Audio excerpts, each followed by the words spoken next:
Hey, what's going on, guys, and welcome back to the Shpodcast, the world's only podcast covering things that we talk about, now available on both Spotify and, no memes this time, iTunes. Whoa. I'm your host, SumitoMedia. Today I'm joined by my co-host, Alex. How you doing today, buddy? My name is Jeff. Good. Does everybody remember that was the winning comment? No one remembers that. That was the winning comment for what Alex would introduce himself as a month ago. Do you remember that you almost tipped the scale to a very bad answer? I pinned a comment that I thought was funny, and I completely forgot while reading through the comments that we said that, not even we, that you randomly said top comment picks how I introduce myself from now on or in the next episode. Yeah.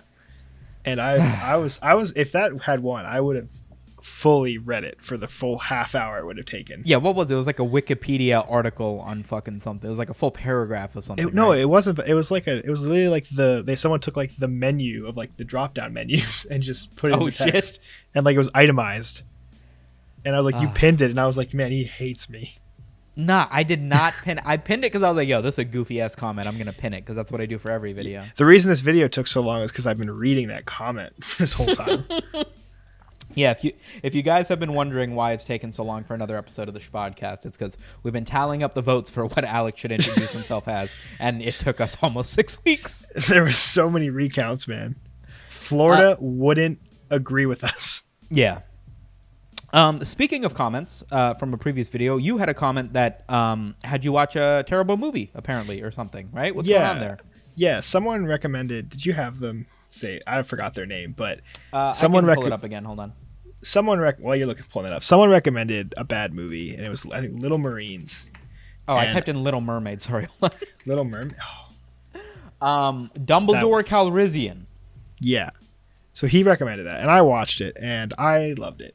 None of you should watch it, but I loved it. And wait, you loved it because you have an appreciation for bad movies, or it struck a heartstring? This movie, it's hard for me to explain to people who don't know about bad movies what makes them so good, but they have certain qualities that make them like aliens made them. That's how I look at it.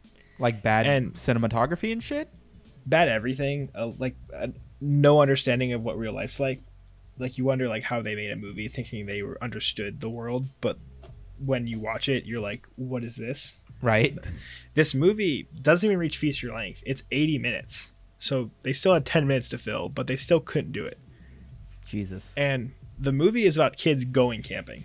And I mean going camping, because of the 80 minutes, 60 of it is them getting to the campground.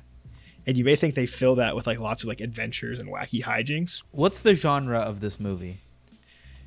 It's so hard to say because nothing happens. Like, it might be the first ever slice of life film. Like, what?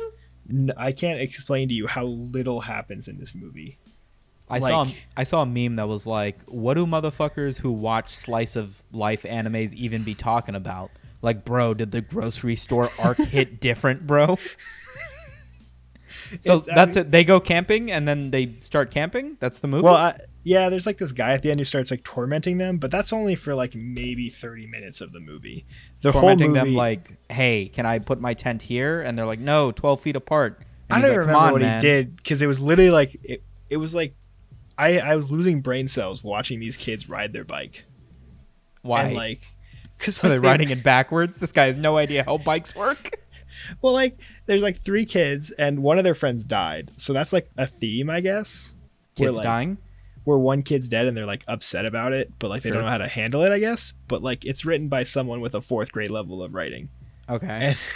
And they keep like having like voiceovers and stuff of them like praying to their friend who's dead and talking about it.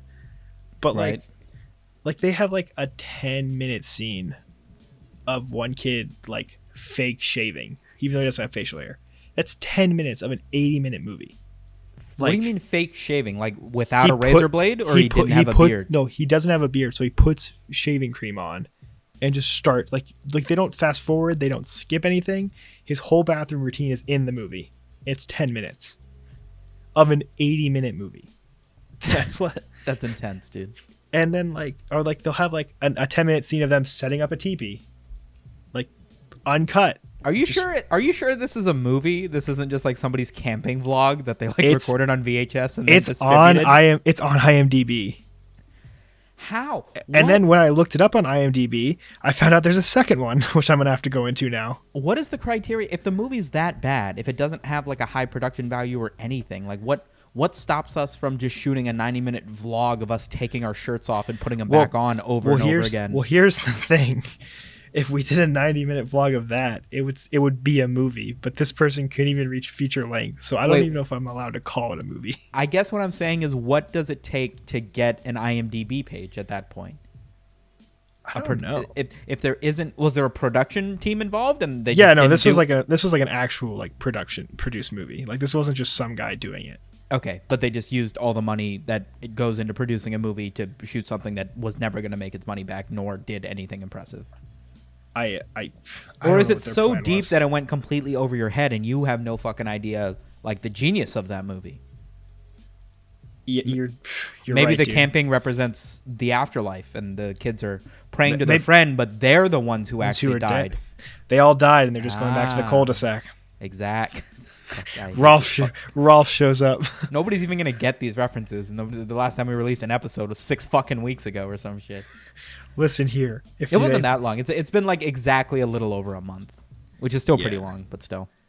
In the internet time frame, that's forever. That's like 3 Ray William Johnson career attempts at this. He's point. on TikTok now. He's on everything. He's on everything. Too bad he came on just in time for it to go away. Yeah, TikTok's thing is weird. Everybody's like, yo, they're banning TikTok. And I'm like, is it because all the weird underage children on it? And they're like, nah, it can like see what you have copied to your clipboard on your phone. And I was like, oh, that's what tipped it over. Oh, okay. Oh, wait, what? That's the Are you joking? That's the whole security hack. I was unaware of this. With Apple updated their ability to see what permissions that applications require when they're installed on your computer. Oh, I don't have an iPhone. I'm not one of those people.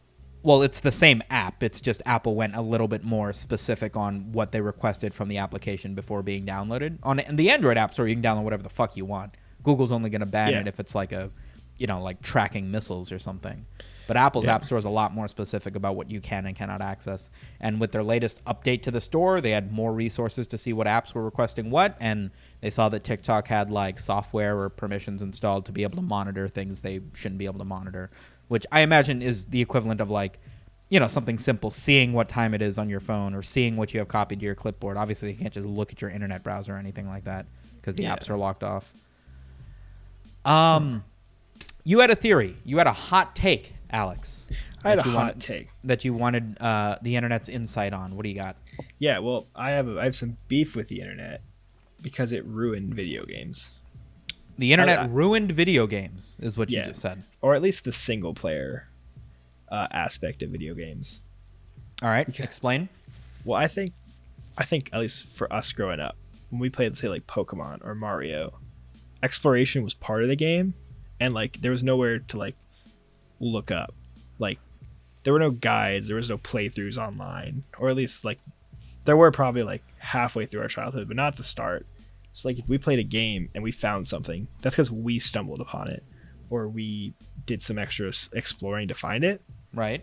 It wasn't like I looked up, like went on Cerebi, looked up like where all the legendary Pokemon are, and then went and systematically found them all. Right.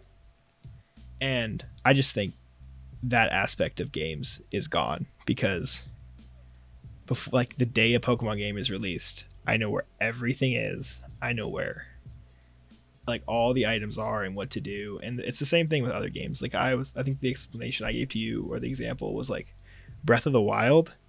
Right. If there was no guide to that or no like map of where every shrine was, I'd still be playing my first playthrough right now. Like that game had so much. Right.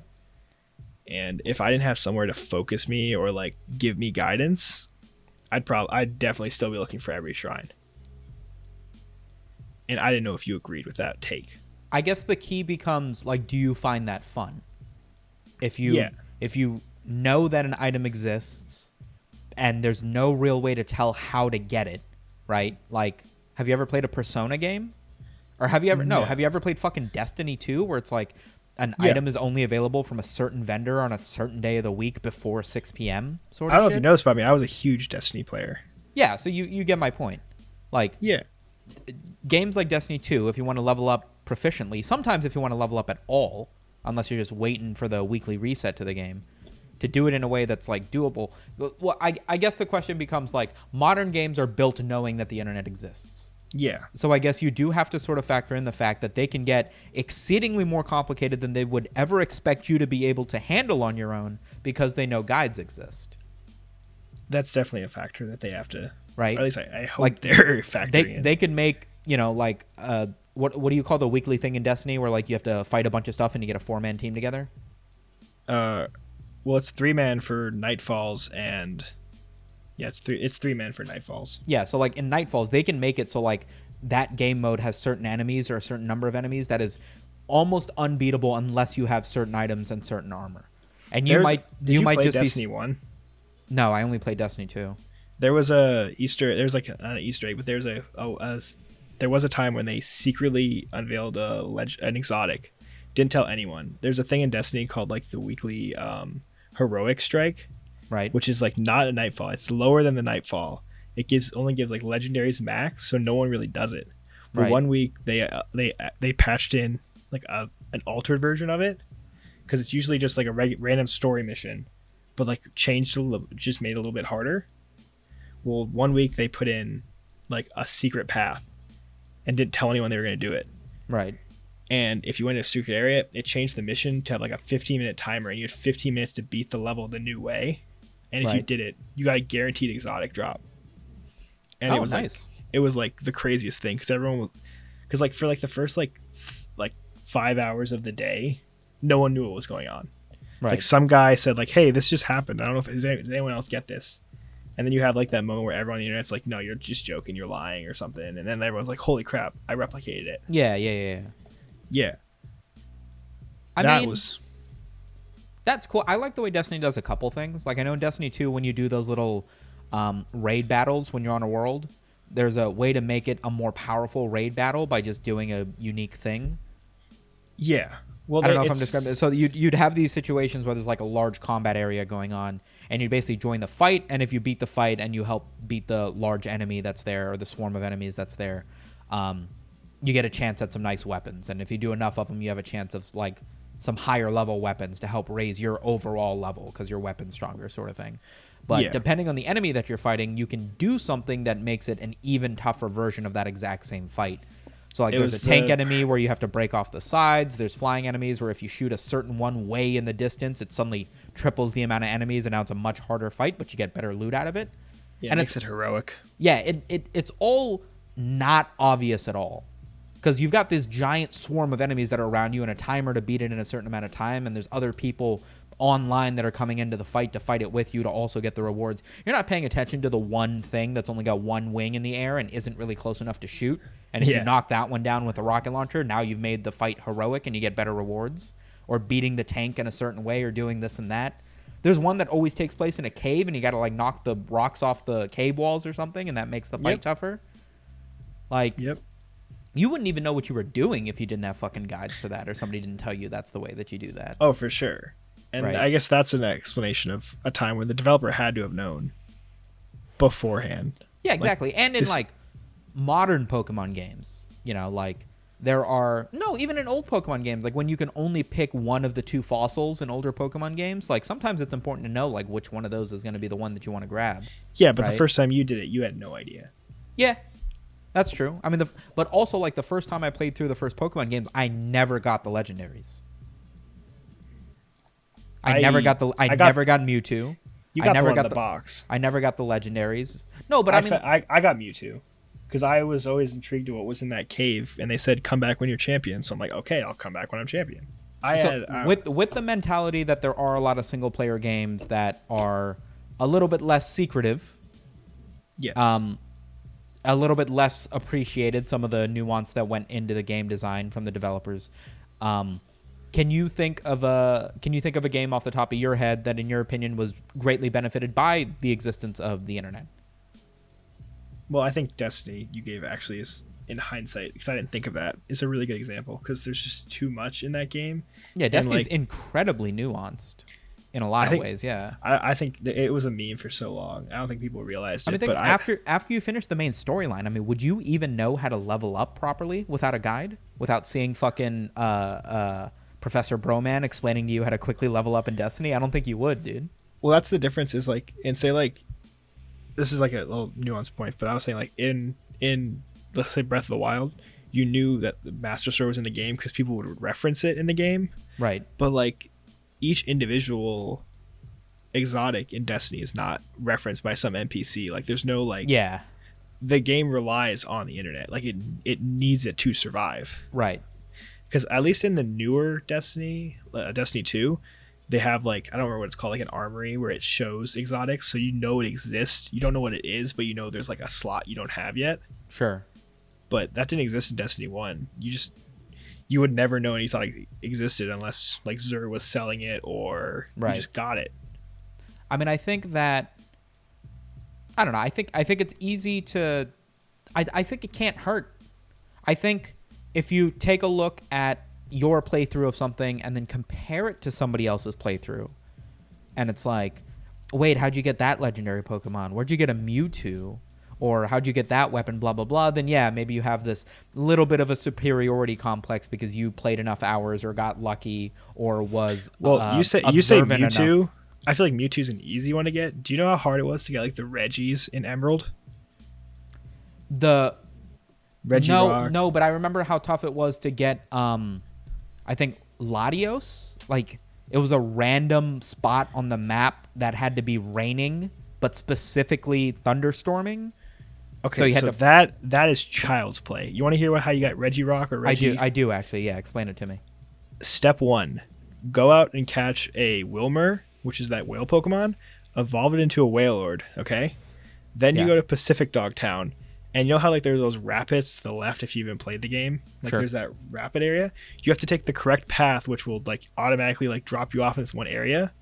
You then use dig in this use dive in this specific spot. Then once you get dive in the right spot, you'll enter a cave. Then you go into the cave and you go to a specific position in the cave and you use dig. It'll open a door in the back of the cavern to a secret chamber. And there you can find, for that one, I think that one's like Regirock. Yeah, but how in the fuck would you ever find that without a guide? But this game came out before the internet. Before the internet ruined all that. Well, they had strategy guides. Yes. For pretty much every Pokemon that came out after Yellow.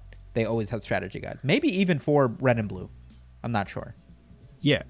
But like that was just one. There's 3 of the Reggies and they're all like that. Where you have to catch a specific Pokemon, go to a specific spot, use 2 moves you would never use in any other circumstance. I mean, that's hard prior to the internet, yes. There's no real chance you're going to do that without knowing where to go, what to do. But I would argue, and it might not be Latios and Latias. It might be, I think it was Latios and Latias. But basically, the only way for you to be able to catch one of them would be for you to go to a specific part of the map while it's thunderstorming. And the only way to be able to tell which part of the map was thunderstorming specifically, not just raining, was to go to this one little hallway and take a look at the news report there, and it would say, hey, there's currently a lightning or thunderstorm in this town. And the second that you'd fly there, it's moved because it updates every time you fly. It's every time you go to a different route. Exactly, and it's pseudo-random. So while it might be raining on Route 2, that means if you flew there, it would now be raining on Route 8, 7, or 8 after one turn. So now you fly to Route 2, or you don't fly to Route 2. Since you know it's raining on Route 2, you now have to go to either 7, 8, or 9. Okay? And then if you guess wrong, it's not there, right? It's not raining, you fucked up. You got to try again, and it only rains once a day, so you got to go do other stuff, right? If it is thunderstorming there, congratulations. Now you have the 0.1% of bumping into one if you have an electric type in your inventory and you're going through tall grass. Yeah, that's a mechanic they kept in everyone because it was the same thing for Suicune, Raikou, and Entei. I might be thinking of those for all I know, actually. With those, there was no weather element. It was just they moved around the map. Right. And it was the same thing with like the 3 spirits or whatever they were, like Spirit, Azelf, and Diamond and Pearl. But that's got to be a direct result of the internet existing. Because there's just, unless they wanted, like they added some consistency to it in that you could look for where it's raining. Maybe there was an NPC you talked to that's like, hey, congratulations on beating the Elite Four. You might be powerful enough to be able to capture the, mythical Pokemon that everybody's. Well, what I'm saying is like the game references it within the game where you would know that they're a thing, and if you actually went into your map after you see them once, because like you could pretty consistently find them randomly even when you're not trying, just by chance. If you went to your map, it would actually show you where they are. Right. At least in Heart Gold, Soul Silver, and at least in Diamond and Pearl. Like it would just show you in the map where they're located, and you could just track them that way. Yeah. So I think those games hold up. Not the Regis, because the Regis were impossible even if you had the internet. Like it was still. Well, going back and getting the Regis now would actually be child's play is the thing, because it's still hard. Is there's only just because it is still random on what you said, it's waterfall you have to go down. It's not random. It's just it's still low percentage, because like the Pokemon you have to catch is still like a 5%. The whale mark. Like the I think Relicanth or whatever it's called is one of the ones you have to catch for one of them, and it has a low like appear rate, and then like you have to catch it. It has a really low catch rate, and even catching legendaries, it was super hard because I don't think dust balls were a thing in that game, so you had to use ultra balls. Yeah. And have you ever seen the catch rate formula for Pokemon games? No. I mean, you've played a lot more Pokemon than I have, although I did pick up Pokemon Shield because I was excited to get a Nintendo Switch and play some on Twitch. Yeah. And I caught myself. There's a unique Pokemon in that is the Sir Farfetch'd. And yes, there was I forget what it is, but there's something that you wanted to catch where you needed to land critical strikes. And Sir Farfetch'd has a naturally high critical strike rate and has a chance to spawn with a leak, which like triples its critical strike rate. Yep. And I did not catch one with a leak. So I took my fucking Sir Farfetch'd up to like level 50 something. The Pokemon I'm trying to land 3 critical strikes on is level 60 something. So I was like, I got to go back and get a leak. So the chance of getting a Sir Farfetch'd, or a Farfetch'd, I guess. Oh no, that's how you get it to evolve into Sir Farfetch'd. That's what I was trying to do. So I had to catch a Farfetch'd that was a Galarian Farfetch'd and not a normal Farfetch'd, which was like a 5% versus 30%. And the thing had a 10% chance of spawning, although you could see it in the grass. So that made it a little bit easier. But I must have spent 45 minutes knocking out Farfetch'ds left and right trying to get a leak, and I just could not get it. Why didn't you just use Thief? I don't know what that is. It's a move that steals the Pokemon's item, so you can just take it without catching it. Or they weren't spawning with items. It was 45 minutes of knocking out Farfetch'ds, catching them, and then seeing that they didn't have a leak on them. Damn. But I'm saying you could have skipped the catching process. I could have skipped the catching process, but that wasn't even the tough part. The tough part was constantly riding my bike around circles to getting them to spawn. And then half the time bumping into other shit, half the time bumping into a Farfetch'd, and then you can't tell if it's not the right Farfetch'd. Are you going to play the expansions on stream? No, I didn't even really beat the game on stream because it was like I thought Pokemon would be a lot of fun to play and just take the time to try and catch shinies and try and do this and that, but it's actually not fun watching a fat Indian dude run into grass for 4 hours straight. You know what I mean? You just got to stick to the story. Yeah, I mean the games are. I liked how they're like beautiful. I know they're not like classically grindy the way that older Pokemon games were, and that was a big part of the charm to them. They made it much more casual, but that made it a lot more fun for me because I could, finish through the storyline, which again is the main thing I like doing. I get fucking lost in open world games. They give me anxiety. So the fact that I could play through with my favorite Pokemon, continually switch out for type advantages, and the other 3 Pokemon that aren't getting all that much use are still catching up in XP is super great for me. Means I don't need to go back with the level 21 fucking Pichu because I specifically need Thunder Wave for the last fight or something, Yeah, they made it more accessible that way. Yeah. I did like the theme of this one being in the UK, and they made it have like a soccer stadium feel. That's to fun. Each battle. I liked it. The music is so good. Oh yeah, that dude went hard. I love the music in the final fights. I don't know. The game looks so good. I didn't think I cared that much about how a game looked because I spent so much time playing Counter-Strike. I was like, no, gameplay over everything. And then you hop into a game that's just so beautiful just to ride around in, and it's like, I get it. I kind of get it. Yeah.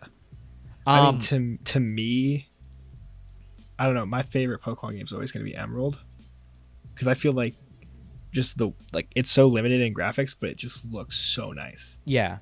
Like, remember that one spot, that one route? I don't remember the route number, but it's like the one with there's like puddles on the ground, and your character reflects the puddles. That blew my mind as a kid.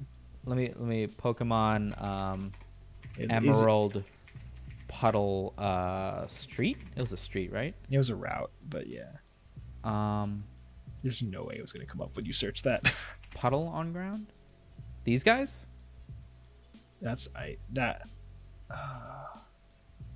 is such a small image. I don't know if this is going to do it justice. It's those puddles, but also that like water area in general. Yeah. I wish I got more into Pokemon as a kid because this seems like something I could have dumped a lot of hours. This is something we'll get into later. I feel like there's a large selection of games that were fantastic in older generations that I never got a chance to play due to my mom didn't buy me the game. I didn't know the game existed. I didn't know the game was good. I wasn't able to read reviews, or I was too obsessed playing, Jack and Daxter for the 400th time that I never got into Pokemon that way. Yeah. I feel like... Sorry. You just keep going. No, I was going to move on to the next thing, so you should. Yeah. No, it'll tie in. Just keep going. Okay, so Counter-Strike. Yep. Counter-Strike is a game. I think it's time we took a second. I think it's a lifestyle. I think it's time we took a second and explained this lifestyle that you and I have collectively... How many hours do you have in Counter-Strike? 5K. How many hours do I have in Counter-Strike?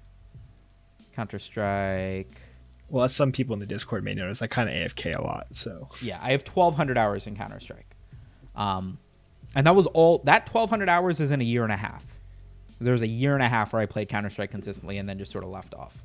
But with the subsiding popularity of Overwatch and the sort of flop of Valorant, now that it's come out of beta and no longer sees the concurrent viewership that it was getting, I think it's time that we talk about what makes Counter-Strike the superior shooter to almost any other multiplayer shooter on the market, objectively speaking. What game did you come from before CS? Because there's always like the game people came from. Nothing? Nope. Because I played COD. I played console stuff. I never really got into Call of Duty because the Call of Duty that I had on my Xbox 360, I didn't have online multiplayer until I built my computer. So Call of Duty for me, as a result, in my mind, is zombies. That's what I think of when I think Call of Duty, not multiplayer shooters. When I first built my computer, I played Far Cry 3 because it came with my AMD 7850 graphics card, which blew my mind. Obviously, it was gorgeous, right? Yeah. Borderlands 2, I played after that. So 2 big story mode games that I had a lot of fun in.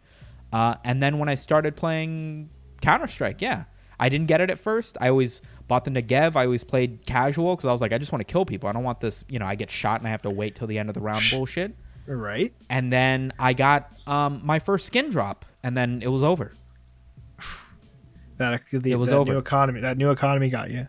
In Counter-Strike, which I feel like I've mentioned before, the weapons have cosmetic skins that you unlock. And when you unlock them... unlock is a very generous way of putting it. You can get them dropped at the end of matches occasionally. Back then, they had a limit of like 5 that would drop in a week if you played, upwards of 40 hours. And you could apply them to your gun. So whenever you had an AK-47, your AK-47 would look different to anybody else's AK-47 for the most part because there's 100 different skins for it. And it was unique to you. If somebody killed you and they picked up your AK-47, they had your skin on it. You could tell it was yours. From across the map, you could be like, that guy's got my gun. That guy killed me and took my gun because it's red and my skin is red and I know it's red. And the thing about these skins, that dude's poor. There's no way he could afford that one. Yeah, exactly. That dude's poor. There's no way he could afford it. But Csgo Skins.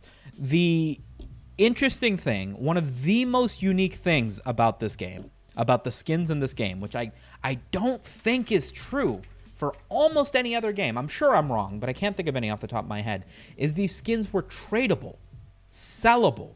They existed on the internet in a limited quantity. If you open one, there is now one extra of that skin in the pool of skins that exist in the game. And you could sell it on the market to someone else for 5 cents or $500, depending on how rare it is. And that money would come into your account. And if you did that enough times, you could buy a fucking game on Steam because it puts it into your wallet, Or you could buy other skins with it, or you could trade it to other people. Or if you had 10 skins, you could trade them up for one superior skin, which is almost never worth it, but is something you could do. And that's what I thought the game was. I remember jumping into a Reddit thread, and somebody said, this is how I got into Counter-Strike. Somebody said, hey, the Steam sale is coming up. in the summer, Steam always does a big sale where almost 90% of the video games available on a PC platform will go on sale in some capacity, at least for a little bit. Amounts. Huh? Like massive amount of sale. Yeah, sometimes it'll be 10% because the game came out 2 months ago, but sometimes it'll be 95%. Yeah, and it'll be crazy. And it is, back then I made I had a YouTube channel, a bad one, where I would try to get as many views as I could. So what I did was I made a Steam summer sale how to buy guide, where I made a little Minecraft world and I put up wooden signs that said how to take the best advantage of the Steam summer sale. And I would go, hey, what's going on, guys? Super Kinky Ninja, which is my fucking username back then. Super Kinky Ninja here to teach you guys how to make the most out of the Steam summer sale. And I'd walk up to one of the signs in Minecraft and read it, and it would go, step 1, add the games you want to your wish list. Make sure you do that, because when they go on sale, Steam will send you an email that it's on sale, and now you won't miss it. Step 2, don't buy the weekly deals, because the weekly deals are only 10% off. Wait until the game you want goes on a daily deal, because the daily deals are only 12 hours, but they can be up to 80% off, blah, blah, blah, blah. I made this, right? Little 6-minute video.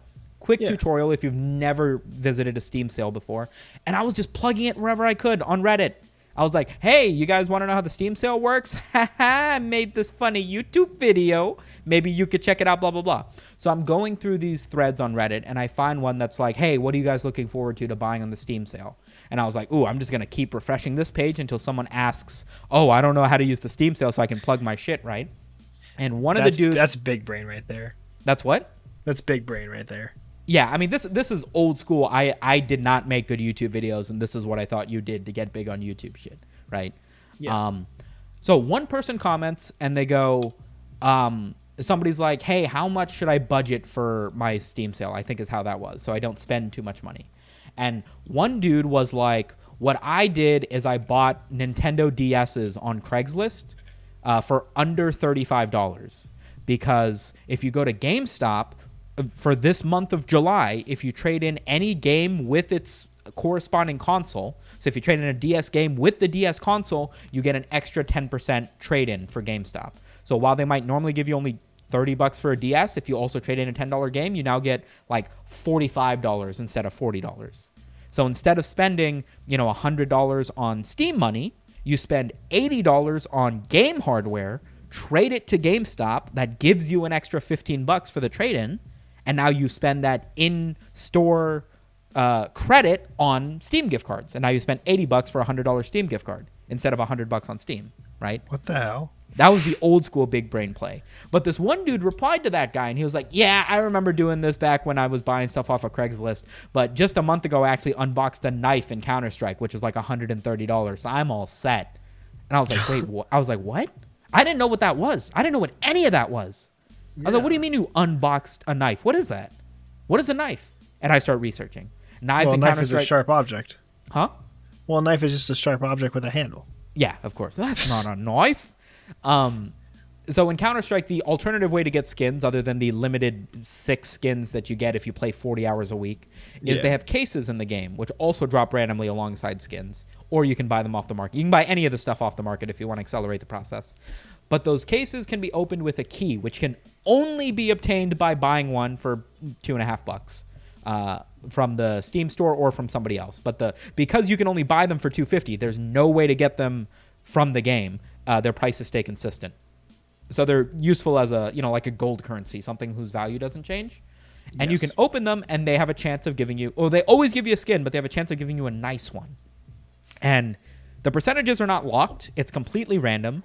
You can get 3 knives back to back if you want to. Or if you're unbelievably lucky, you could not get a knife for 80 cases, which has happened more than enough times. Well, I told you the story about my cousin who your cousin got CSGO a pair of for gloves, a week, which is the equivalent of knives. One case ever got gloves. One case in his life and got gloves. You have to get him to open at least a second case just to see if he's uber lucky and only gets rare shit. Because for all you know, you don't know. I'll tap that well when I need it. But yeah, so this dude opened a case on Counter-Strike, which some people do when they have some extra money laying around, or maybe you get a nice skin. You don't particularly like the way it looks, like this, AK-47 Wild Lotus. I think it looks gorgeous, but maybe you've got one already. Maybe it's worth $15 on the market. You sell it, you make your $15. Maybe you spend your $15 on something else. Maybe you open some cases, because there's a tiny chance you'll get a knife or something worth more than $15. And this tiny bit of gambling got into my fucking 16-year-old head, dude. It was so bad. I wasn't 16. My 19-year-old head. It was so bad. And like I totally get the arguments of like this should not be a game mechanic in video games. It almost definitely shouldn't. But boy, was it a fucking rush, dude. It's definitely a slot machine. It's definitely a slot machine. Yeah. I found Counter-Strike through gambling. Or Go like on. my friend didn't even play CS. He just gambled. Like on he'd like bet on CS:GO matches. That's how I was too. We've talked he about didn't this. Watch. So I won't go into into it. I went to class and he just had like the HLTV up. Yep. And I was like, "What are you doing?" He's like, "Oh, I just bet on a bunch of games and I'm just trying to get my money back." And I was like, "What?" He's like, "Yeah, I bet on. I think Team MVS is going to beat Fnatic, and here's my bet." Well, that's always going to happen, but yeah. Not back in 2015. I don't remember what year it was, but Team Envy could not lose for like a solid 6 weeks. Yeah, no, this was peak JW, Olaf, Pronax. Yeah. Fnatic. That team wasn't, or like this was Dennis. This was after Pronax left. So this was like peak JW BMing every team he played. Right. So this was like it was a safe bet. Right. This was yeah. So that's basically what got both of us into the game, was these flashy gun skins that you could have. And the other side to this, so now that you understand how skins and stuff work, was gambling, basically, was betting on professional Counter-Strike matches. So obviously there's a professional scene in Counter-Strike. It was massive a couple years ago. It's still pretty big, but it's kind of falling off because the game's 15 years old. That's your opinion. Sorry, what? That's your opinion. I mean, mean, it's still huge. There's less viewership now than there was 3 years ago. No. That's a decline. Well, technically no, because if you count China now, it's like way more popular. Okay, I want Counter-Strike to be around for a while, because again, it is the best shooter on the market, not even including the skin shit. This is not what makes it the best shooter on the market. But it might make it the worst. Yeah, it might make it the worst. But the fact that the game's got this consistent of a economy to it is something to keep in mind. But my point is, I was watching all of these professional matches because I wanted to figure out what players are good, who's having an off week, who's beating who on a consistent basis, what safe bets can I make using these skins. Right, you would use the skin. So the AK would have a value of $30. The op would have a value of this and that. Certain skins were obtained out of cases often enough and consistently enough that you could assign a value to them that would not change that much. So the op Asimov was always worth about $45. And the most you could bet on any single skin was $45. So everybody defaulted to that op. Everybody defaulted using that skin. If I want to put a $90 bet, I'm giving you 2 of these AWP Asimovs, right? So through hundreds of hours of watching professional matches, I progressively got better at the game, is my point. I started seeing that, you don't just rush out with the most expensive gun that you can buy. I started seeing that you can ask your teammates to do stuff. You can ask them to flash. You can ask them to drop you a gun. You can pay attention to who's playing where. There's certain spots on the map where you can hear footsteps from the other team from a relatively safe location. And doing that at the beginning of the game would let you know right away, hey, it looks like they're all loading up on this side. Or they're all coming up you can also get all this information and like convey it to your team. Right. Yeah, exactly. Which is, I had all this very high level information to match mediocre gun skill. And so I'd be getting into games and there'd be so much to it. Other people would just be trying to get into gunfights. So I'd be like, okay, there's 2 people on this side. They've used 2 flashes. There's no real chance I'm going to get burnt out here. This is safe to move into. Or we should be moving up here. Or I've seen this play before. I know what's happening. They're panicking because they know we have a sniper. We shouldn't push into them. We should let them panic because they have to figure out where the sniper is. And we know where our sniper is. So we're going to start playing fucking mind games that aren't going to come in until much, much later. Shit like that. Yeah. So that's how I got into the game. I feel like you and Kyle got into the game the same way, which is just you just played an absurd number of hours because you just found it fun to fucking hit people in the head which is why you're up at 5,000 hours and Kyle's up at 4,000 hours. Well, Kyle's a better shot than me, probably. He's not. But I will. He's not. No, he definitely is. But I have better game sense than Kyle. That's true for everybody. Yes, Kyle. I hope you don't make it 45 minutes into the Shpodcast. God no. Okay, so although I've said this to him in person. What makes Counter-Strike the best shooter? I feel like the first thing we have to talk about is game mechanics. Okay. Yeah. So first of all, CSGO spray pattern. The first thing we need to talk about is the way that guns work in Counter-Strike, okay? This is something that Counter-Strike, I believe, did first, although there might be other games that have done similar things. This is the spray pattern for an AK-47, let's say, okay? So if you hold your mouse here and you just left-click to shoot and you don't move your mouse, this is where each one of your bullets is going to go. The first 2 are going to hit right around your mouse. The next 2 are going to go up a little bit. The next 5 are going to go up quite a bit more. And then you're going to land about 3 shots here. It's going to run to the right for another 8 shots and then back to the left for another 8 shots, something along that. So if you aim this right at somebody's head and you miss the first 2 shots and you keep aiming at their head, every single bullet is going to go above their head from that point on. Yes. So in Counter-Strike, if you want to hit somebody, if you want the bullets to go where you want them to go, when you start pressing left mouse in order to start shooting, you almost always want to pull immediately down so that these next 3 bullets, these next 5 bullets are all going to hit right where your mouse is aiming. Because the bullets are going to go up, you're going to pull down, and now it's shooting straight at your enemy. Then, if you're still shooting, if you haven't killed them in the first 10 bullets, roughly, you now have to start pulling to the left because your bullets are going to start going to the right.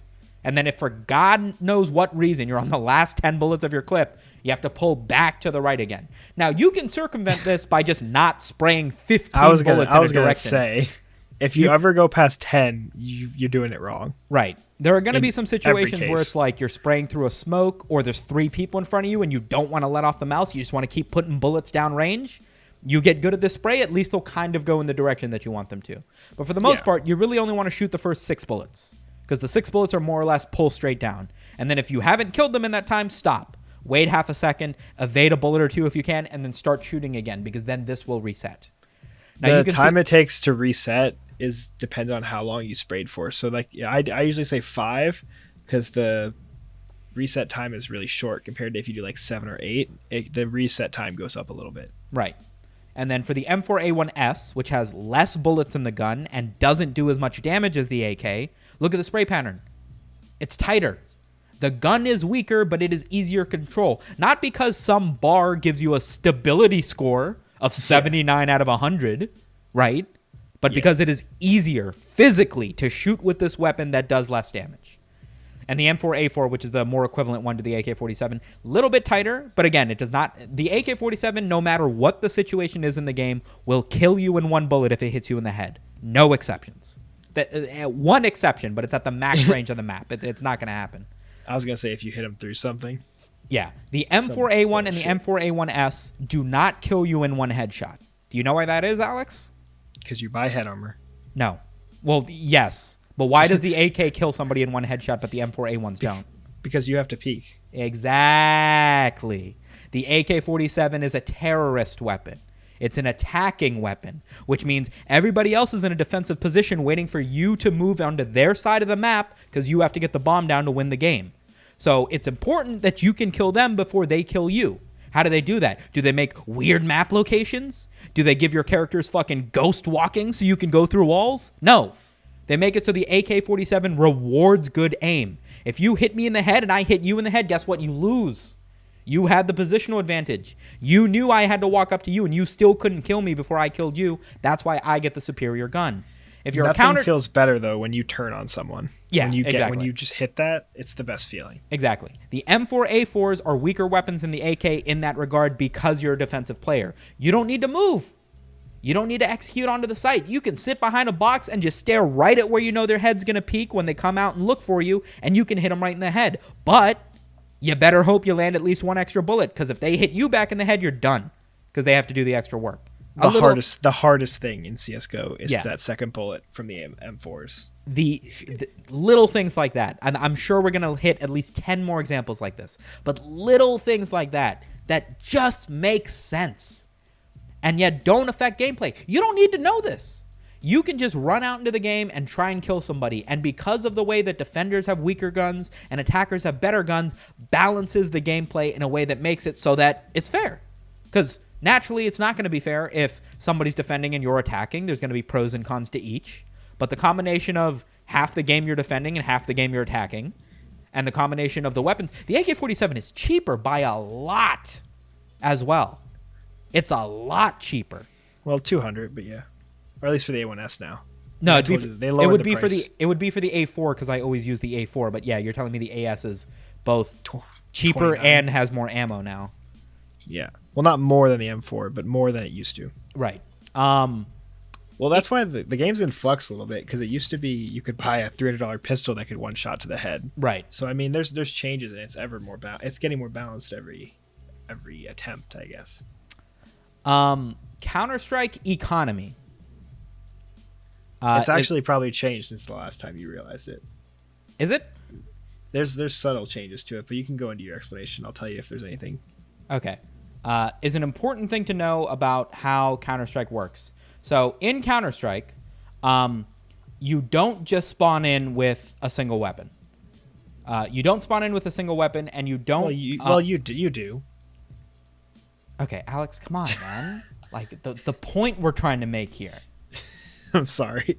In Counter-Strike, you don't spawn in with just a predetermined weapon that you've put a bunch of attachments on or is tied to the class of your character or whatever, okay? In Counter-Strike, each round, you get a certain amount of money, okay? So you can see the first round, you always spawn with 700? 800. 800? You spawn in with $800. And with that, you can buy a number of things. So you 700. You were right. Right. So with that, you can buy a certain number of things, okay? So you have pistols, which for the most part are all under $700 except for one. You have grenades that are anywhere between $150 and $800. Armor, and then you have your real guns. So you have shotguns and big LMGs, submachine guns, and then your rifles and your snipers, okay? In the first round, everybody spawns in with only $700, which means you cannot buy real guns. You can buy light armor. You can buy just about as many grenades as you want to, or you can buy a superior pistol to the default pistol that you spawn in with no matter what. Depending on who you kill somebody with also gives you a certain amount of money. So using the most expensive gun in the game, the most powerful gun in the game, the bolt-action sniper rifle, the AWP, the operator, it only gives you $100 for killing somebody.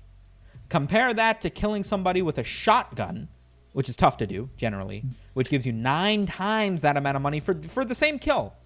If you kill 2 people with a shotgun, $1,800 in addition to what is typically an extra $1,500 you get just as a default every round, right? You spend $1,000 on armor, you spend somewhere around $3,000 for your rifle, you're going to have a full buy, right? $4,000 give or take if you kill 2 people with a shotgun. Compare that to your sniper. If you kill 2 people with the sniper, you're only getting $200, and your sniper costs nearly $5,000. So the game inherently puts in a big cost benefit, a risk reward. You can have the most powerful gun in the game, but not only is it going to cost you $5,000, you're probably not going to make back that $5,000, and you better hope to God you don't lose that gun. Yes. You better hope you don't put that gun in somebody else's hand because you just gave them a free $5,000. The only way you're making that money back is just surviving. Yeah. You don't die with the op. You don't die with the op. So much so that saving the op is a game mechanic. If it's 1 versus 4, right? You're the last man alive on your team. You don't try and sit around and wait for kills if you have a sniper, right? Yeah. You fucking hide. You save the op. I don't know if you know the current memes, but that's called Jame Time now. Why is it called Jame? There's a pro from I think he's Ukrainian or Kazakhstani, but he's known for just saving every round and not going for it. Like it could be a winnable 1v2, he'll save. Yeah. It could be and because the whole game plan is about him getting opening picks with the op, that he'd rather just save it and fight another day. No, it works sometimes, but the op is disgusting. The op is a one-shot kill, scoped sniper rifle. So for the most part, if in high-level play, if somebody is in your general direction with an AWP, you lose. Yeah. 99 times out of 100. If you're against a good person, a good sniper, right? They're not going to get close to you. They're not going to sit around when you flash them. They're going to play angles in the smoke that you're not going to be able to see because they have a scope. You don't. You're going to lose that fight. So because of how powerful that gun is, you know, if you're in a situation where nobody has any money, let's say you just lost the first round in a long time, you're only getting $1,400. Everybody else on the team is broke. You can buy armor for $1,000, but look, you only get $1,900 the next round. You're going to have to save again. Generally, what you do if you only have $1,400, if you have less than $2,000, is you don't buy anything. Because then the $1,900 you get the next round puts you up to $5,000, and now everybody can buy their guns. You spend one round where you just go with shitty pistols. Sorry, what? Term would be double save. Right. But if you have a sniper, guess what? The sniper insta-kills. If you have a good sniper on your team, now with $1,400, it makes sense for your team to buy grenades.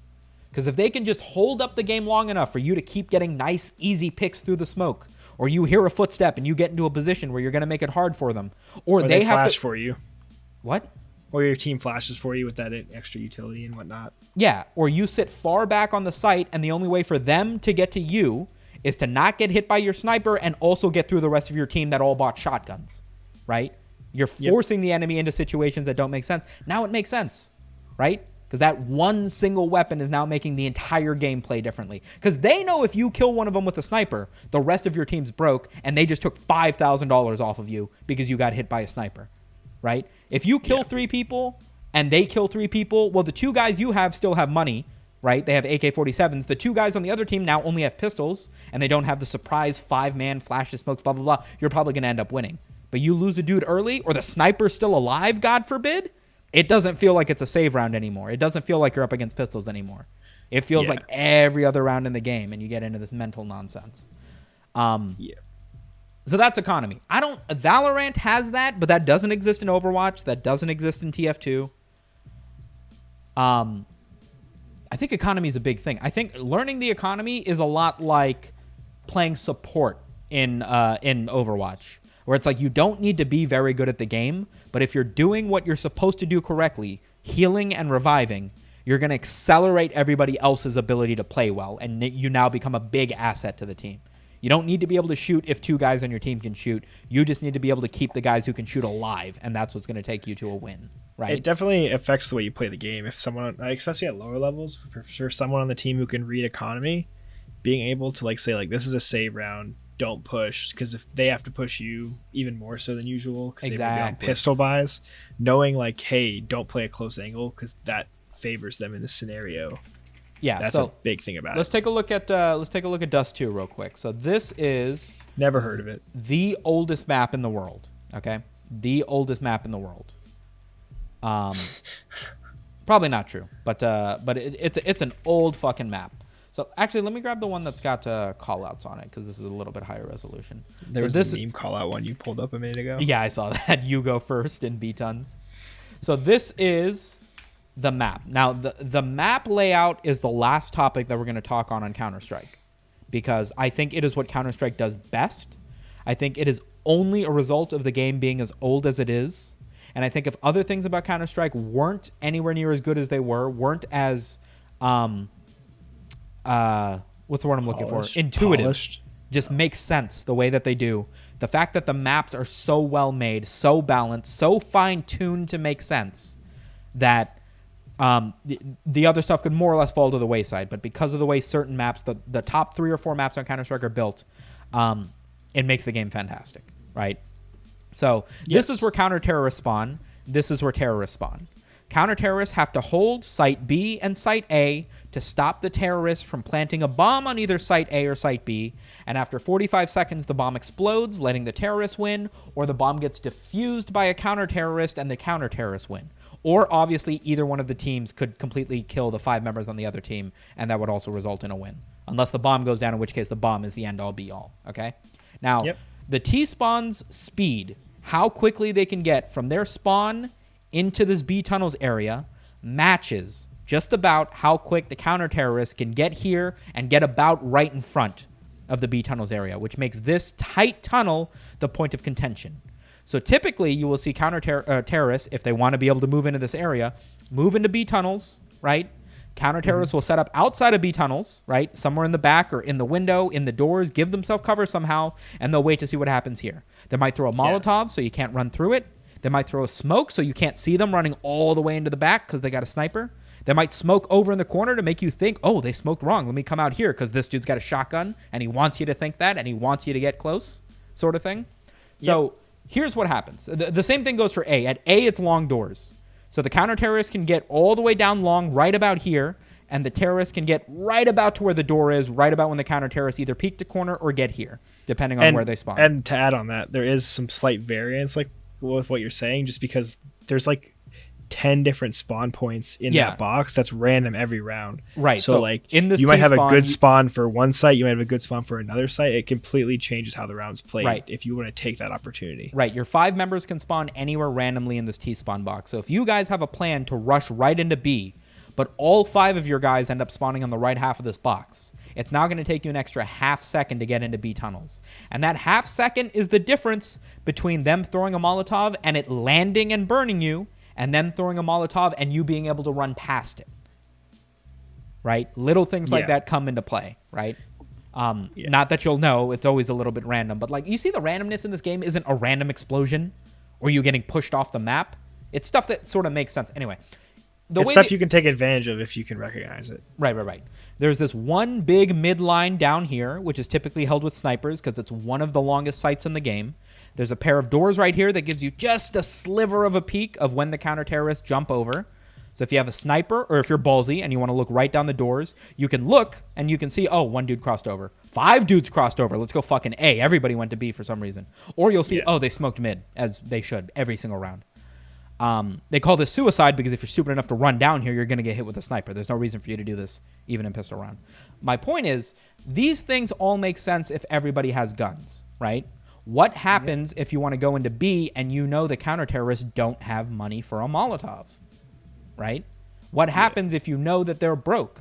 Well, now we don't need to sit around in upper tunnels and listen to see who gets close to the car and to dog. We don't need to listen to see if they push up mid doors, right? You don't go in long doors no matter what. Right? You never hop into long doors where every corner around here is tight as hell because the counter-terrorists are going to be right in front of you, right? And they're going to nade stack it. You want to sit in the sites that are big angles for you. So you go up to mid where there's big, long angles for you to see. You've got a pistol, you've got a shotgun, I've got range, right? You're not going to kill me from that far. I've got the advantage. Therefore, I'm not going to hop into tunnels where you might sneak up and hit me in the face sort of thing, right? Yeah. But if your economy's bad, or if everybody has money except for one dude, right, you have to play this a little bit differently. Because if you want to go 1-3-1, right, well, you can't stick the dude with a FAMAS in upper B, right? He's going to get outshot by the sniper. You don't want to send him long. You want to send him with the 3 guys in the middle because they have real guns, blah, blah, blah, what have you. Yeah. But the map design in Counter-Strike is the best thing about Counter-Strike, okay? Because they do this thing in almost all of their maps, give or take a few, which is the 4-clover design, where you have 4 accessible squares that go through the 4 corners of the map for the most part. Here's 3, here's 4, right? 4 big ones, right? And the reason that you do this is because it allows rotation, okay? This is my biggest gripe with Valorant, and why I think Valorant is not seeing the success that they should be is because of their map design. If terrorists push into B, if the only way for you to get into B would be to come in behind them, you've made a bad map, right? You've made a map that is not going to play well. If we push from long A into A, and for some God knows reason, the only way to get into A is to come in behind us, right? It puts too much power on the terrorist side of the team, the attacking side of the team, because all they have to do is take the site, and then they can defend it easily because they only need to look in one direction or really only pay attention to one direction. And at the end of the day, the terrorists are 5, and they only need to stick together. Whereas the counter-terrorists have 2 different points of contention. They cannot stick together based on the way the game is designed. So if somebody pushes into long A, not only can you push in behind them on long A, but you can come in from mid. You can go up and come from this angle. You can come in from CT spawn and go underneath. And even if you don't do that, even if you're never the type of person to go all the way around the map and go into long A, think about what it's like playing on the site now. You can't play on the site now. You can't just sit here and look at long A because you're going to get shot from CT or underneath you or from someone coming up cat. You have to pay attention to that. So you can't sit here anymore. You have to push out to cat and make sure nobody comes here. You have to push out to car so that you can see this angle from the door or come out to the door to make sure nobody's coming up on you. Same goes for B. If you're sitting on B, they can come from window, they can come from door, they can come from upper B. Whatever they do, you can't leave this bomb site. And if you want to get out with your life, you're going to have an exit strategy. And they might not give that to you. Right? Yeah. The same is true for Inferno. The same is true for everything else. They think that's true. Let's take a look at a Valorant map. Just real quick. Just really quickly. Let's take a look at what a Valorant map looks like. That's not real. Let's take a look at a Valorant map, okay? Is that real? That's real. I've never played Valorant, so this is... So the way Valorant works, this is Wait, there's teleporters? Let me move my facey boy over here. There's teleporters? There's teleporters. What? So this is I forget what this map is called. I think it's not called Split. I don't remember, but it's the one with the teleporter. You guys know it. So the thing that is different with Valorant is that the attackers don't spawn on one side and then 1, 2, 3 go, everybody moves to where they want to go. Okay? Mm-hmm. In Valorant, this line on the map cuts the map in half. And anybody can move wherever they want to up until that line. And that's where the game starts. Actually, the line's like back here. Okay? And it more or less cuts the map in half. So you're basically picking your spawn. Exactly. So counter-terrorists, when the map starts, there's 45 seconds of prep time, which in Counter-Strike, all you do is buy your gun. And then you wait for the timer to end, and then you run to where you want. In Valorant, you run to where you want, so you don't need to sit on B site. You can push all the way up to B garage if you want, and the terrorists will spawn here in B lobby, right? More or less. It's something like that. And you guys only have this small 5 seconds of running space, which is where the interference might happen. Same goes here, same goes here, same goes here. The existence of these spawns almost don't even make sense, right? Because you're going to run through them. But you can also buy wherever you want up until that timer ends. So you can come right up to here and then decide, okay, I'll take the sniper, and then buy it once you get up there, sort of thing, which is nice. But think about the clover, okay? Yeah. First of all, look at the backside of the map. Look at the backsides of the map. You see how it's just one big line with this block in the middle? One big line with this block in the middle? You know what that is? That's poor map development. Gross. It's poor map development. If you've ever made a map in Counter-Strike, and you'd have to be a bit of a nerd to do so, you're going to bump into exactly one problem, which is, hey, my characters aren't getting to where they need to be in the right amount of time. My counter-terrorists are getting to the site 3 seconds before my terrorists do, and they're always getting superior positioning. I need them to get to where I want them to play the game from at roughly the same time. So what do? You take the spawn and you pull it back a little bit. Just a little bit. You drag it back so that it takes them an extra 2 seconds to run, and now you fixed it. But what happens if you pull something back? Well, if you pull it back, you have to make it take an equal amount of time for them to get to A or B, right? You have to have an equal amount of time for the attackers to be able to execute on A or B, right? So you have to put it roughly in the middle of the thing. What this always results in making is one long fucking corridor on the back of the map. I like how, I guess that's the attacker's side. They noticed that it cut the rotation between the A and B if you wanted to do that, so they had to add that extra hallway. Exactly. The issue with this map design is that this is far too powerful of an angle for a sniper. If you get control of A and you shut down this entire fucking alleyway with a sniper, you've made a bad map. The very cheap, I'm not being paid to develop maps for a reason, fix for this is to just stick a random block in it. Just stick a random block in it. Let's just make it so you can't see all the way down. Boom, we fixed it. You didn't fix it. You've now made the rotation from A to B. If you want to get behind them, take 35 seconds on a bomb that only lasts 50 seconds. Right? What if you want to get behind them? Holy fucking shit. I hope you don't think about getting behind them. Right? It takes far too long. This map is giving me a headache. It takes far too long. Yeah, there's teleporters, but they make a loud sound. And once you're on B site, first of all, you don't need to worry about behind you.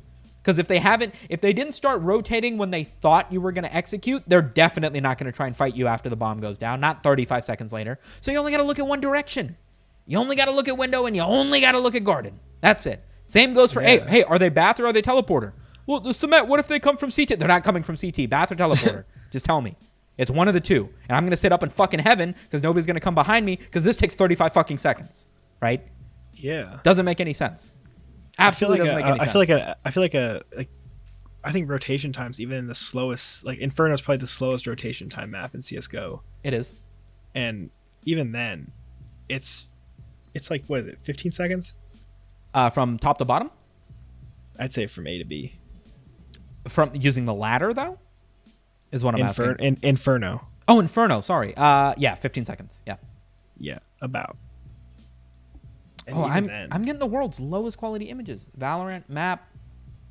Game screenshot, maybe? Definitely not. Overview. Let's try overview. I want to show you this one. You're going to have a fucking heart attack when you see this one. I don't know if you're going to be able to contain yourself, honestly. I don't know if I can show this to you. Let's cut a bunch of these out. Sorry. Oh, this is going to be a tough one to understand if you're an audio listener. I just realized that. No one is. That's true. No one is. What the hell? This is low resolution. It's very low resolution, but I don't need the callouts. Okay. Do you see anything unique about this map? There's a C. There's a third bomb site. Oh. There's a third bomb site. That seems inherently unfair to defenders. I'll give you a bit of a spoiler here, Alex. It doesn't play very well. Oh. It doesn't play very well. First of all, you look.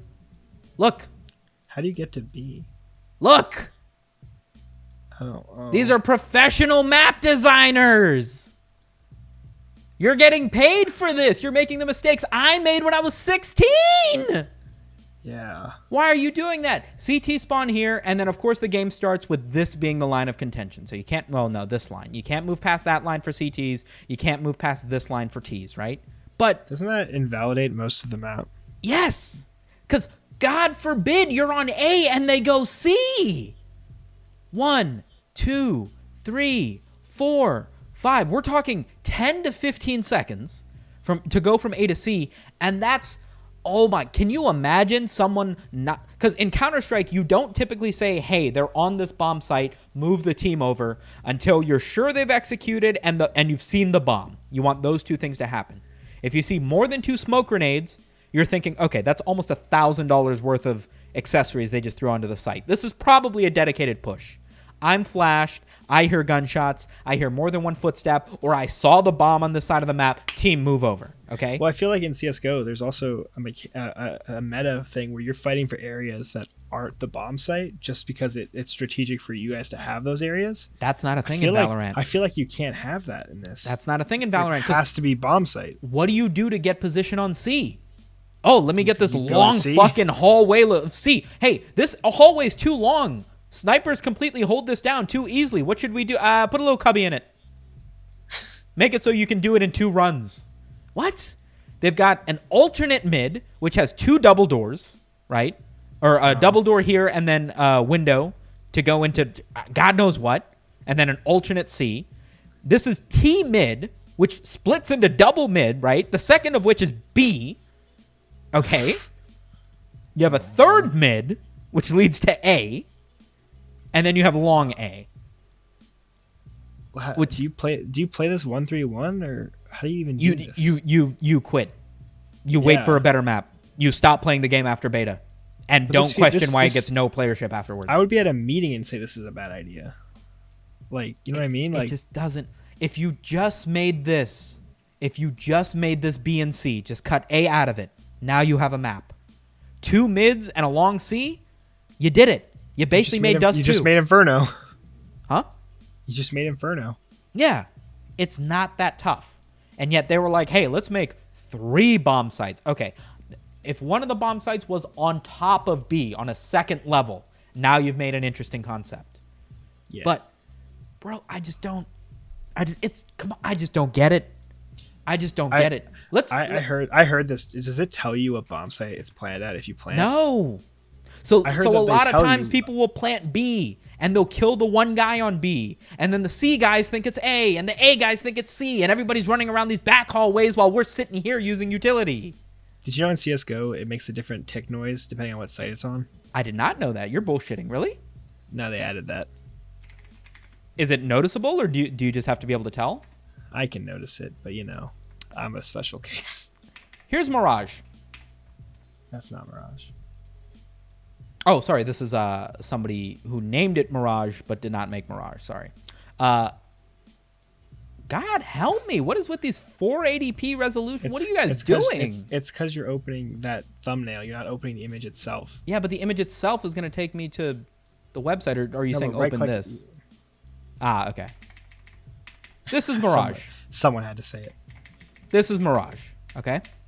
Yes. Okay. This is where the terrorists spawn. This is where the counter-terrorists spawn. Why didn't they extend the spawn points to make the timings different? Oh, you know why they don't do that? Because the map is made properly. That's why. The contention points are thought out. Look at this. Counter-terrorists get to A quickly. They can quickly get to these spots. Terrorists can't get to these spots. So what does that mean? They have to play a little bit behind. And because they play a little bit behind, they have superior footing. This is up on a second floor looking down on the bomb sites. So to get in here, you have to go up ladders, and that puts you at an unfavorable position. So you don't push up here. You're forced to hold down here. What's here? Unless your movement's good. I don't climb the ladder to get up there. Was that something worth saying, Alex? It was because I'm flexing. Okay. My point being, one mid... right? 3 lanes, 1 to B, 1 that's variable, 1 to A. That's how it should be. There's 2 different ways to get into B. 1 is straight to B, 1 is through variable. There's 3 different ways to get into A. The lower way, the higher A, and the variable way. And if you really know what you're doing, the second variable way, right? But look what happens if you move into A. How do you get to B? However you want. Go right through mid. Nice and fast. Go through your spawn. Nice and fast. If you're on B, how do you get back to A? Go through mid. Go all the way behind them? That's an option, but it's not your only option. Yeah, you getting what I'm saying? There's many avenues to retake the site. There's 5. It's not if you're on A, the only way to get to... Look, you can't even really go through B. All these twists and turns make it take forever to get to C. Yeah. Why do you have 3 sites? Yeah. I should have said this. I can't even imagine. Sorry. I can't even imagine. I should have said this at the beginning, but Valorant, popular as it was during the beta, has not seen anywhere near the amount of playership and viewership on Twitch as it has since it's been released. Okay? And the reason for that is twofold. One, while I praised it highly for having all the rest of Counter-Strike fleshed out, the economy is good. It gives you the right amount of money. It doesn't force you to save too heavily. It doesn't punish you too harshly for saving poorly, right? The guns are properly balanced. There isn't one gun that dominates everything, right? The pistols make sense. They have their place. The sniper makes sense. It has its place. I'm not even that upset that each one of the characters has different powers. I feel like they almost even did that well, right? Yeah. I mean, I feel like that in any game intrinsically adds unbalancing effects. Yeah. But the main thing with Valorant is that it was hyped up a little bit too high, right?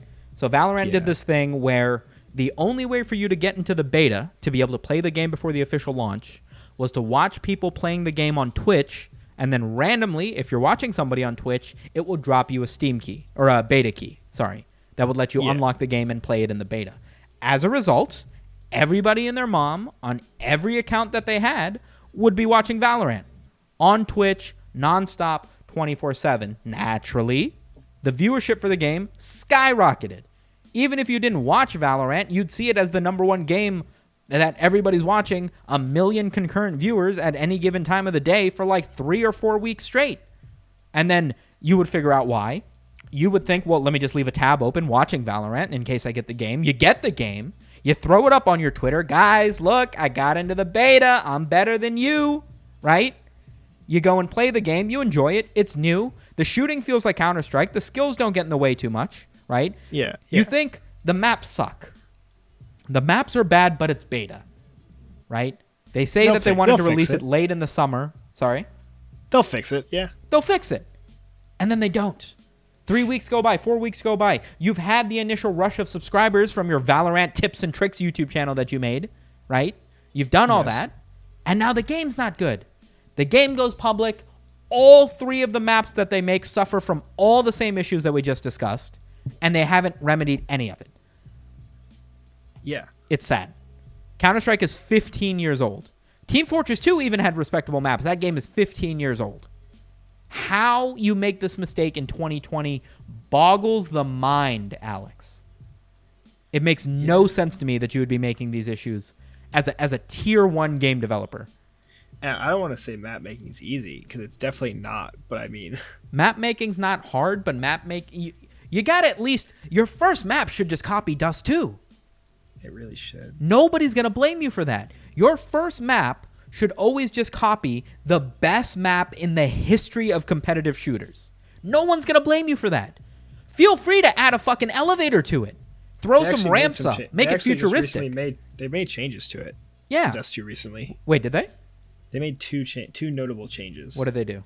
You can throw smokes from in upper B and it'll land on B site. That's and interesting. The B doors, they swapped them so now you can see from tunnel directly into mid. Wait, what doors? If you go like to out tons, so go left more, no, like upper tons. Upper tons. If you go out upper tons through the tunnel to B site, those doors to B site are flipped so you can see someone rotating from mid. Oh, interesting. Okay. So like you can hold B site from mid. Right, so right. You could effectively play a 1-4 on this map if the mid player can control B and mid. Very interesting. Minor stuff. They didn't add a third lane to mid. No. I can't get over that shit, man. But you really, if you're making a competitive shooter, at least one of your maps has to be competitively viable. It can't be dog shit the way that Valorant is, dude. It just can't. I mean, it can. It's going to change the way your game is played. You have characters that can teleport across the map, that can move very, very quickly. Those characters are going to become S tier for that reason specifically. Not because they're useful, but because in the 9 out of 10 times when, you know, you're playing a map and they plant on the other bomb site, you have to be able to get there quickly. And then the game actually starts where you got to shoot people. But the fact that 15 seconds gets leaked out of your life every single time as a result is frustrating. Yeah, no. It definitely is. There was also a change they redid the map just to make it look newer. They thought about adding in CT spawn a back way to B site through a little tunnel. So like back this way? Yeah, so you couldn't be seen from mid. Oh, that'd be interesting. It would change the whole map. It definitely would. It definitely would. That would be very interesting. Yeah. It's kind of hard. It's kind of hard. Like we're saying, like just copy this map. It's hard to make changes to this map effectively because people are so attached to it. It's not even that they're so attached to it. It works. Like, yeah. It's not just we've played it for so long. It's Dust 2 did not look like this before. They had made a lot of changes. Mid doors, you used to be able to wall bang. Upper tunnels used to have a lot of clutter in it that they moved out because they're like, why are we trying to make this look pretty? Let's just make it effective movement. Yeah. Long A used to be a little bit shorter. Pit used to be a little bit shallower. All this stuff. All this outside of pit. That's not what it's called. Stop. So they have. I feel like I'm on this topic for so long, but you gotta do what works, man. You can't make a shooter where the guns don't shoot bullets. You know. What if they don't shoot bullets? What if you just sort of like tag people and then if they get tagged enough, then they die, but it doesn't actually do damage. You know, like it doesn't make any sense. No health regen was the biggest thing when I started this game. I was like, how's that even a thing? Yeah, how do you not be able to heal? Why do we not have healers? Where are the health packs? But it makes sense.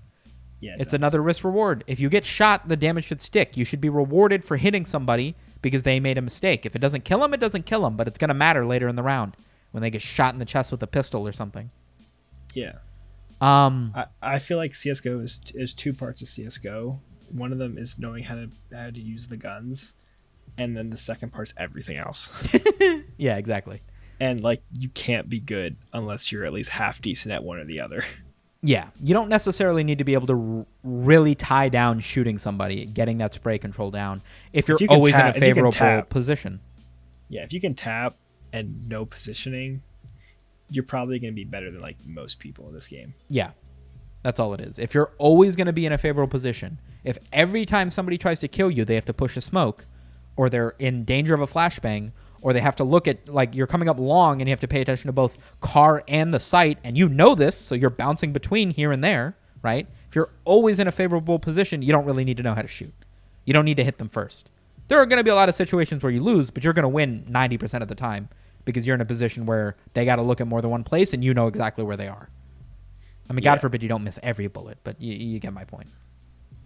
Anyway. I mean, we've been there. Counter-Strike's fantastic. More games should take lessons from what Counter-Strike has done correctly.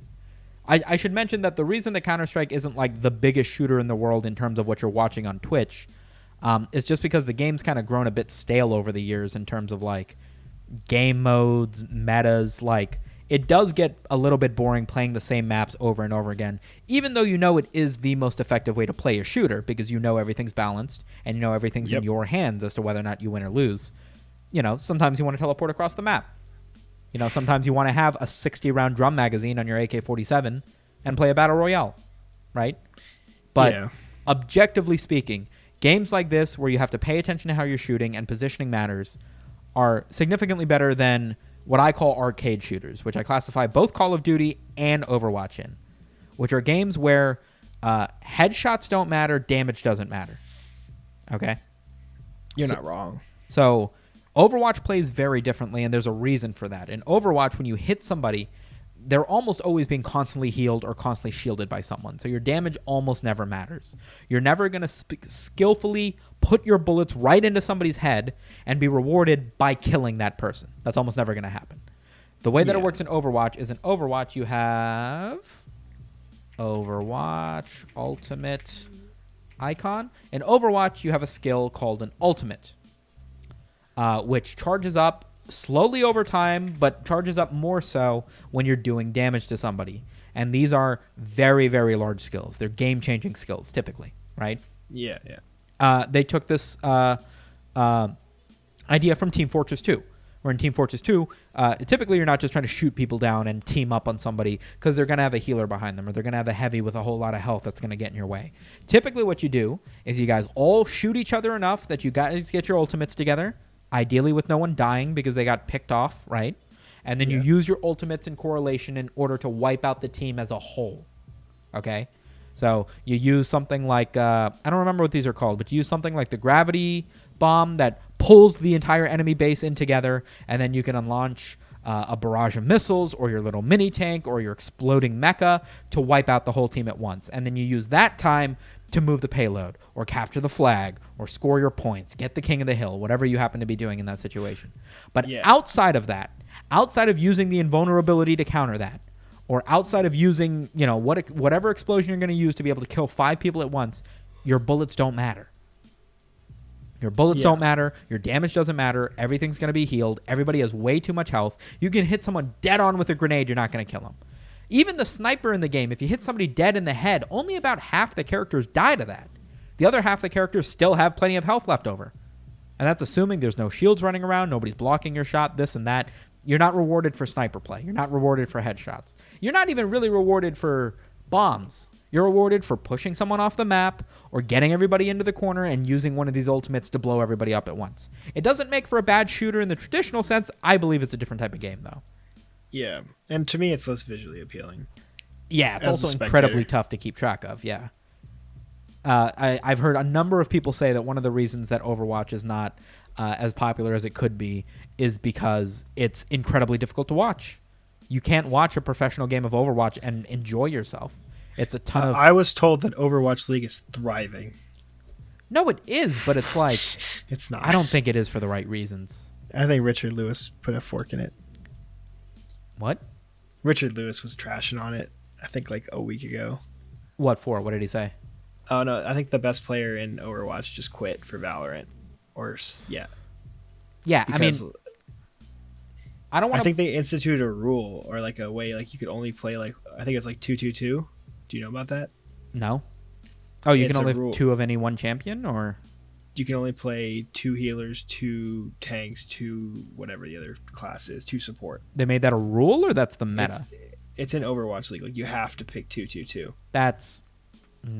I mean, I'm glad they put in that rule to make the game fair and balanced, but that's indicative of a poorly designed game. Yeah, they couldn't balance it, so they made 2-2-2 a rule, and it kind of turned a lot of people off.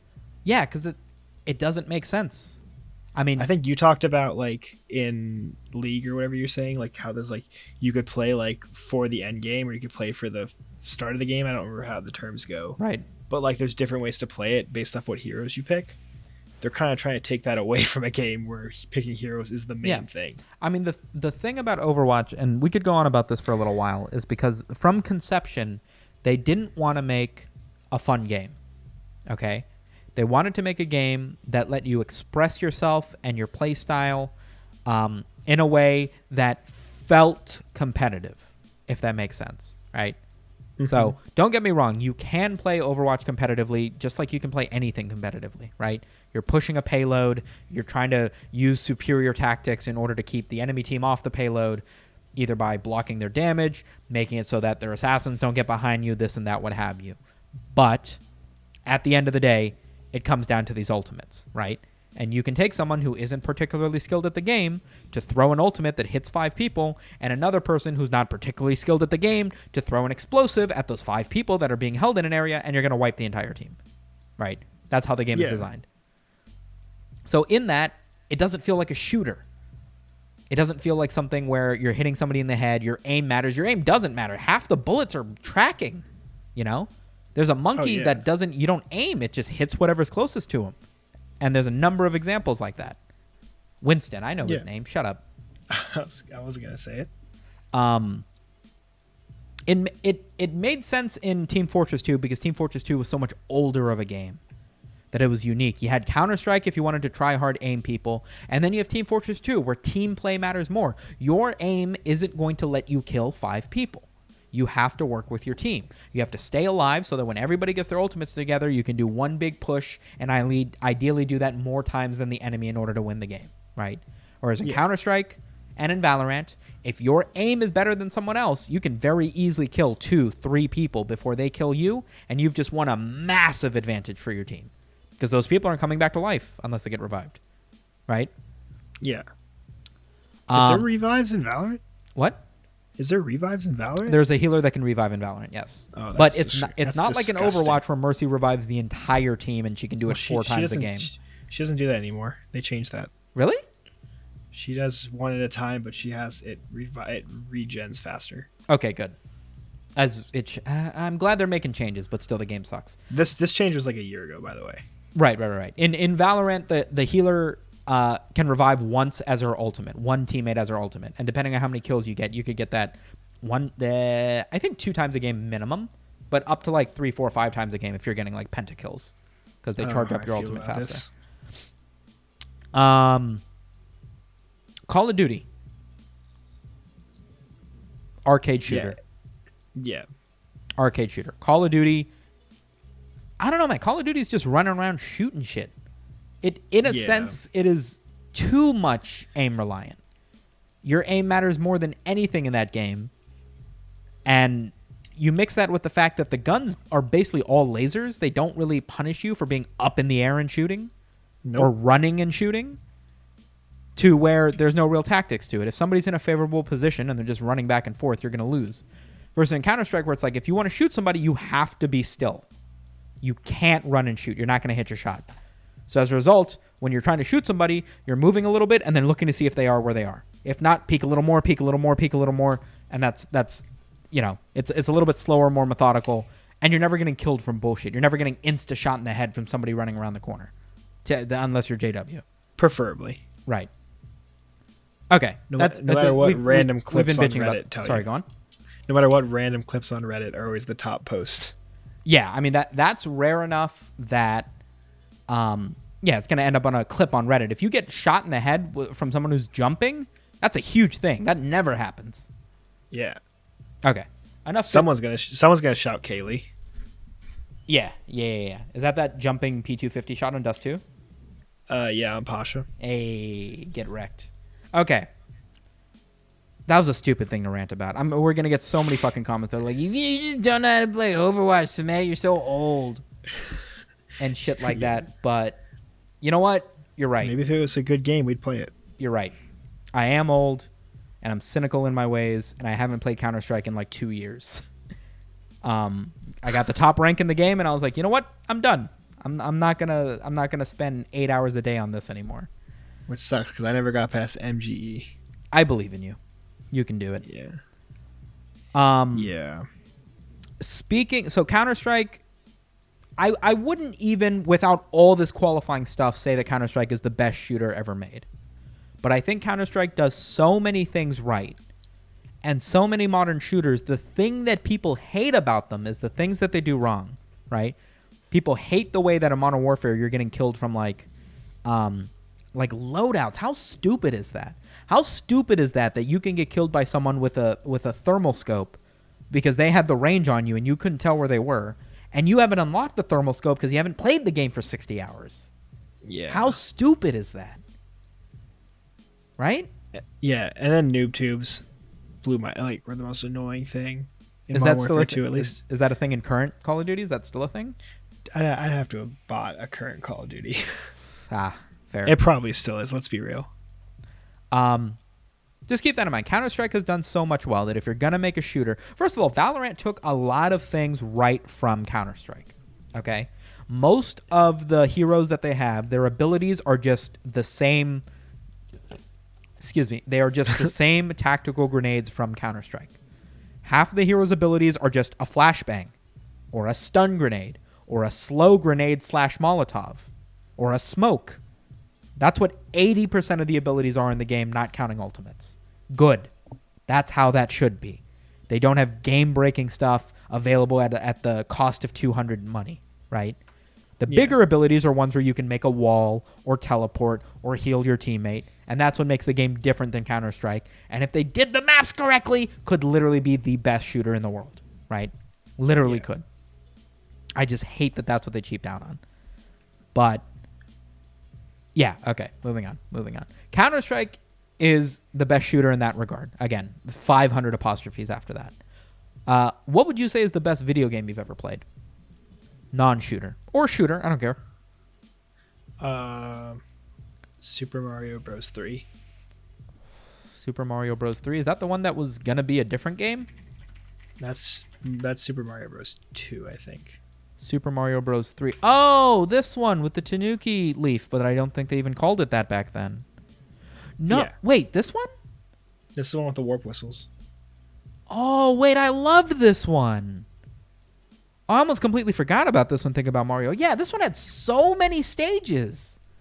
Yep. It had so many stages. It had so many, not just power-ups. They had like random little lotteries and stuff you could win where it would give you an item and stuff. Mushroom houses, yes. I love Super Mario Bros. 3. What makes this your favorite video game of all time? It was the only one I had on Game Boy for a while, and I just got so good at it. Right. Like I could just, I swear, if I knew what speedrunning was back then, I would have had the record in this. I was like a savant with this Mario. And the thing is my parents never bought it for me. I was on the playground one day at recess, and I look in the trash can, and there's a Game Boy cartridge in there. No way! And I reached down, and there was like a gum on it. I just peeled the gum off, and it said Super Mario Bros. 3. And I was like, I didn't even know there was a 3. Who throws away Super Mario Bros. 3? Dude, I take it out. It works. I still have the game. That's wild. Yeah, dude. You should get it tested for Corona, but that's wild, dude. Oh, I was in 2nd grade. There's no way Corona was there. I mean, you say that.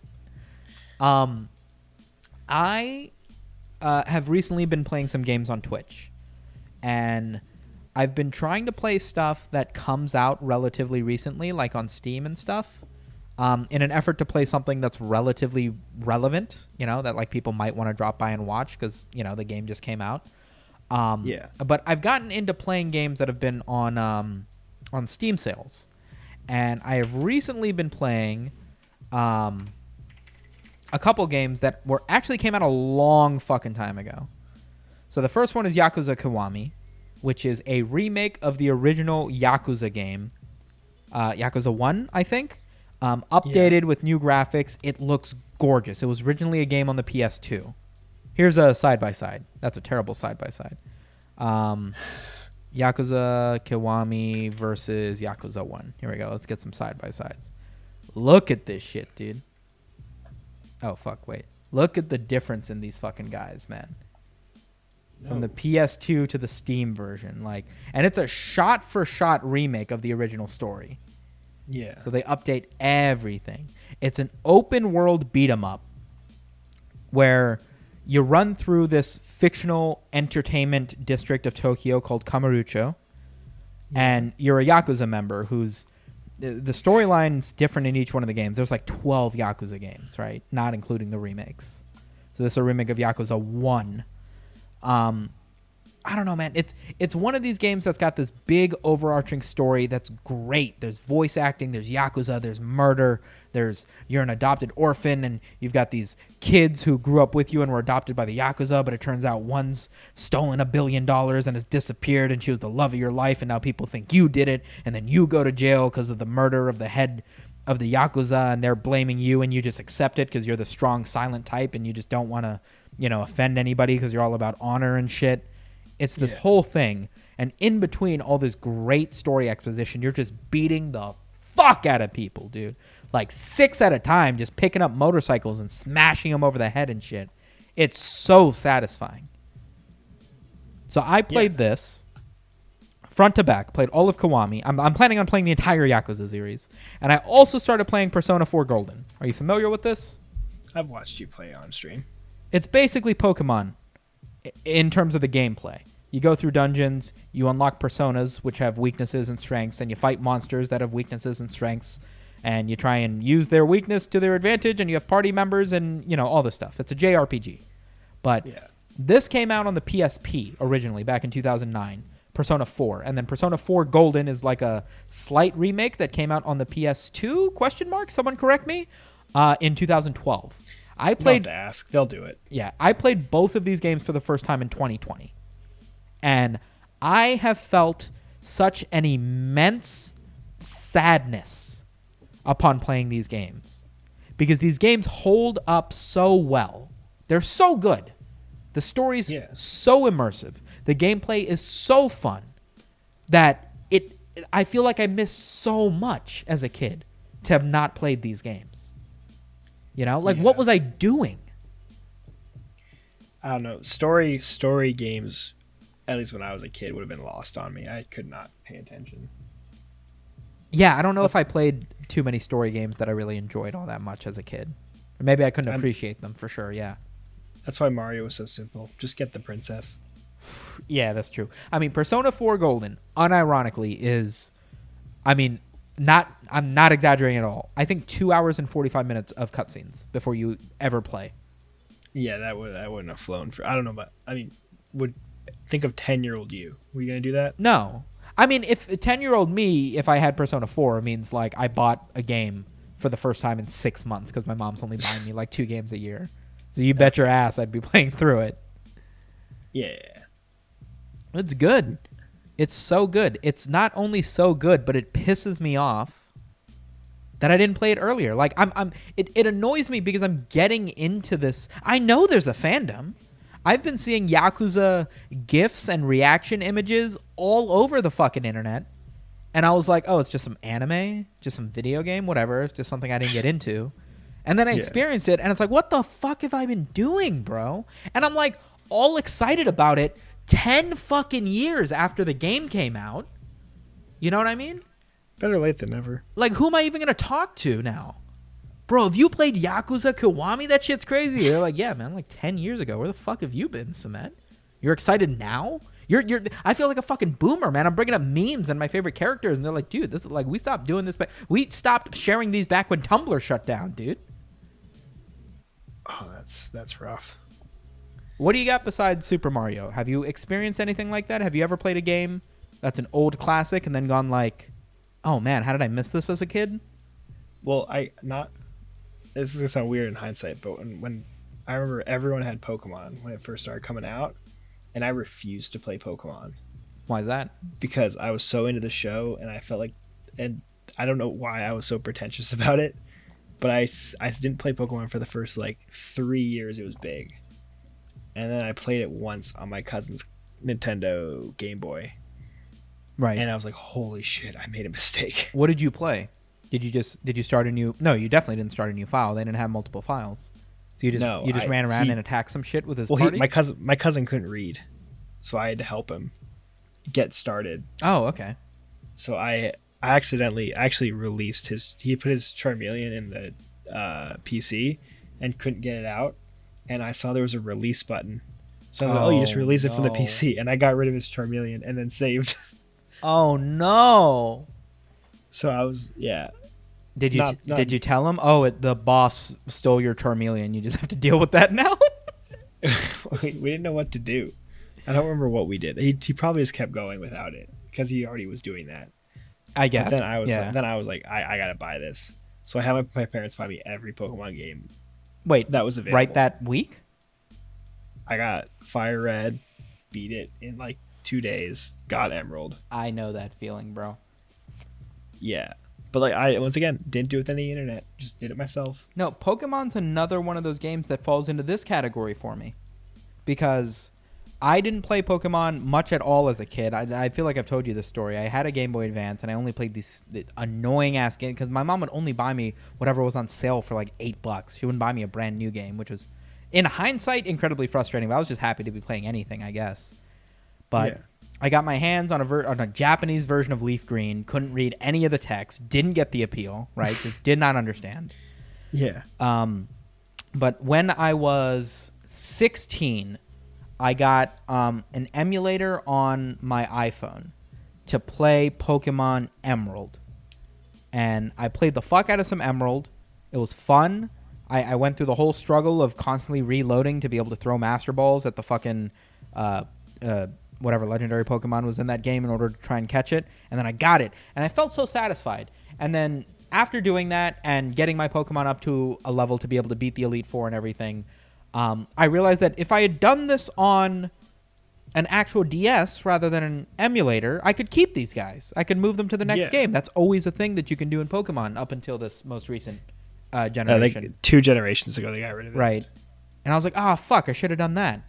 So I take a look on Craigslist. Craigslist was a big thing for me as a kid because I could buy so much stuff for relatively cheap and just meet them at like a 7-Eleven and be like, cool, here's $40. Give me your DS. So I bought myself a DS Lite. I find one that's got like a cracked corner to it for like $35, and I was like, that's mine now. And then bought myself a copy of, what did I get? I got a copy of Pokemon Ruby. I couldn't find Emerald. I found Ruby on Craigslist for $15. Plugged it into the bottom of my DS. You could do that back then. Use the Game Boy Advance cartridges. And got myself a copy of Pokemon Black, White 2, and I think Sun Gold? I've got it on my shelves behind me somewhere. Probably Heart Gold. Yeah. Over the course of time. So I played through all of Black. I played through all of White 2. Fun as it was, I immediately got turned off by how grindy it became. Because it's like, yeah, it's fun to play Pokemon when you're not doing anything. And back then I had a desk job. So I was just sitting at work and I had to just sort of be there for 8 hours, right? So it was easy. Yeah. But then it's like, you know, what am I going to do? Dedicate to playing Pokemon when I could be browsing the internet and searching dank memes? Or out with my friends? Or, you know, I don't know, like chasing squirrels, whatever the fuck we did back then. And it was like, squirrels. Yeah, it was like, no, not really. And then the game became daunting. It's like, I want to play more of Black 2, but I know I've got, 26 hours of gameplay ahead of me. I'm not going to be able to do that. Looking back on it, I could totally play that shit now on Twitch and it'd be kind of funny, but man, that was disappointing. That was a weird use of like $150 over the course of like that 3 months too. I ended up buying a bunch of Pokemon games and a DS and at one point a second DS that I found on Craigslist again for like $40 because I wanted to be able to fucking get the traded evolutions, Yeah. I was like, I'm gonna max out this Pokedex, stupid Cement. You're not even gonna come close. No, I've never once maxed out a Pokedex without a cheat. Yeah, that shit's tough. I remember my mom had family friends come over once, and one of them got a hold of my DS, and they were young, and they were like, do you want a Mewtwo? And I was like, what? And he was like, yeah, there's like a clone thing in this generation of Pokemon. I've got like 3 dozen of them. You haven't even gotten one in your game. I think you're too far past to like get it properly now. So, yeah. Level 1 Mewtwo. Yeah, I have a Game Shark sitting right next to me. Yeah, that's a thing. I remember that being a thing. How did those work?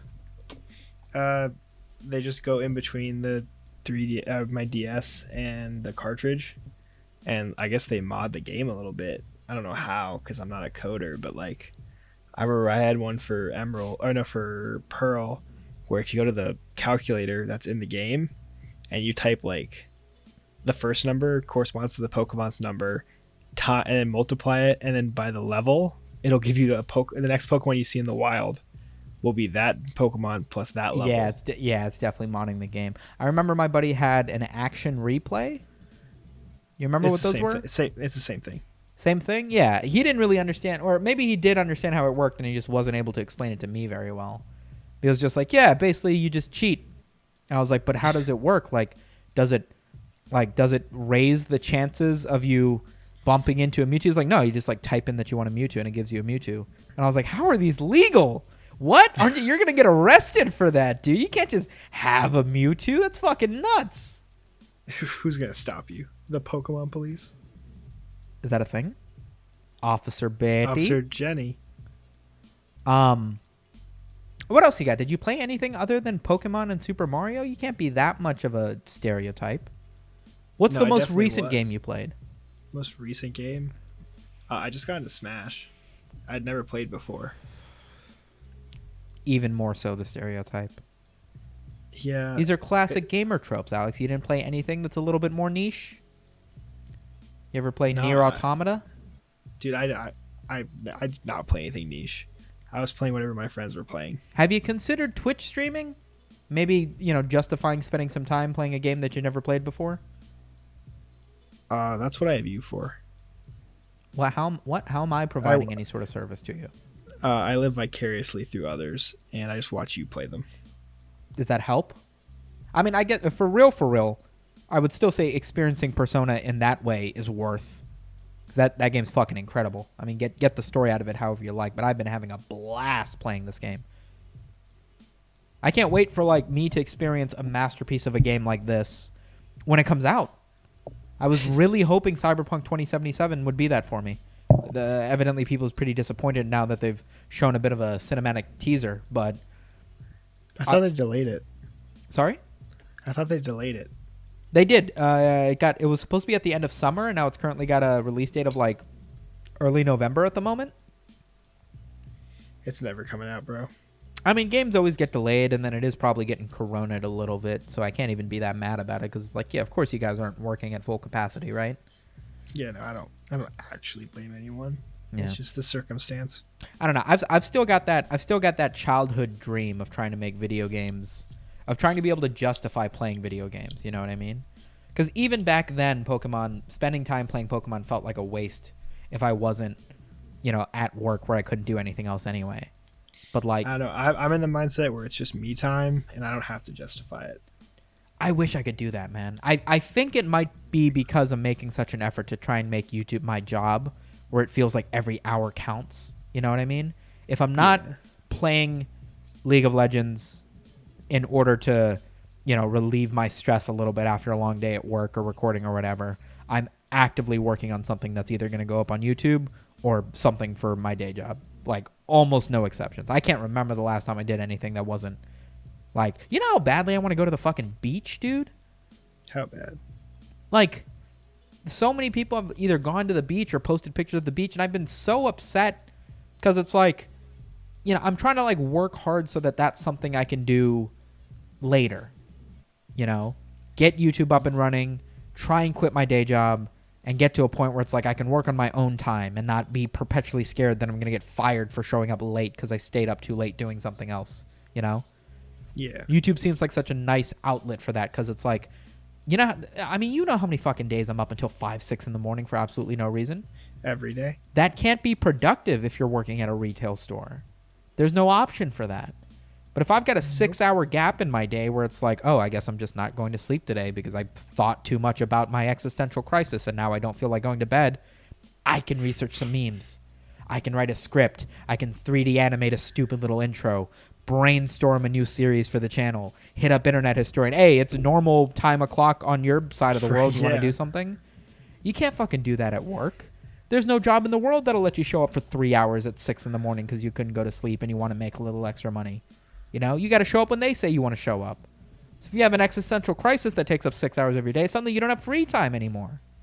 Yeah, you need to get paid for that existential crisis. I mean, at least to play the video games, I guess. I don't know. I mean, it's stupid for me to say out loud, but it's of course, being able to have the freedom to be able to make your job entertaining people by playing video games or making online videos, stuff that you like to do, obviously that'd be great. Nobody's going to argue that. Obviously that'd be great, right? Yeah. But God, does it take a lot of work to make that happen. God, does it take... I thought it'd just be patient. Be patient, put out videos, make it happen, and you'll get there eventually. And you'll know you're going to get there eventually, so it won't be that fucking soul draining.